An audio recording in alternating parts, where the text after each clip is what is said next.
Satan a réussi un coup de maître en persuadant les hommes à croire qu'il n'existe pas.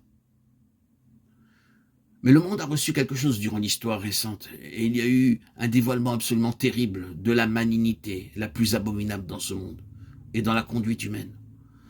Non seulement dans ces domaines qui sont appelés sauvages, non civilisés et arriérés, mais en ce qui concerne la pure méchanceté, l'atrocité et la cruauté calculée. Rien n'a jamais été pire que ce qui s'est fait parmi ceux qui ont été considérés comme des peuples cultivés et évolués. Leur progrès pré-scientifique a été utilisé pour les horreurs les plus exécrables. Nous pourrions écrire de nombreuses pages sur ce thème, mais nous nous en abstenons. La Bible est terriblement prouvée, tandis que le cours de ce monde se poursuit, et pas de la moindre façon dans son dévoilement d'une puissance personnelle mauvaise, malveillante à l'égard du genre humain, et particulièrement de ceux qui se sont alliés au Fils de Dieu. Le combat pour l'unité est un conflit douloureux à fendre le cœur. La rupture des nations se poursuit rapidement, et parmi le peuple de Dieu, il n'y a rien de trop sacré pour échapper à cette détermination cosmique de désorganiser la plus petite approximation de communion fraternelle divine.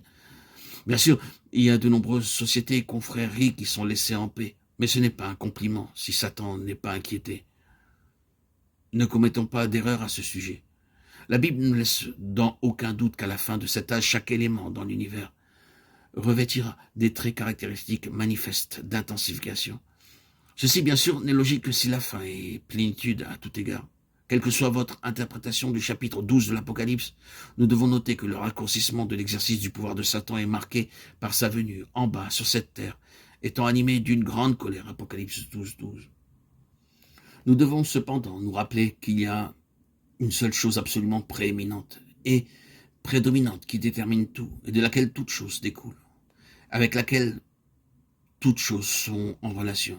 C'est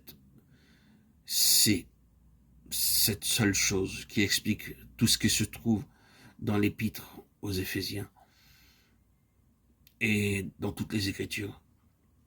C'est la place du Fils de Dieu. Et cela explique la vocation, la conduite et le conflit. Ceci donc dans l'éternité passée et depuis lors se dresse au-dessus de tous les temps et de l'éternité à venir, affectant, déterminant, gouvernant toutes choses. Christ, notre Seigneur, notre bouclier, notre Sauveur. Il est seulement nécessaire de parcourir cette épître aux Éphésiens, de noter combien souvent le Seigneur Jésus est de nombreuses fois mentionné. Son nom personnel est mentionné quelque 44 fois. Outre cela, notez les nombreux pronoms et adjectifs se rapportant à lui.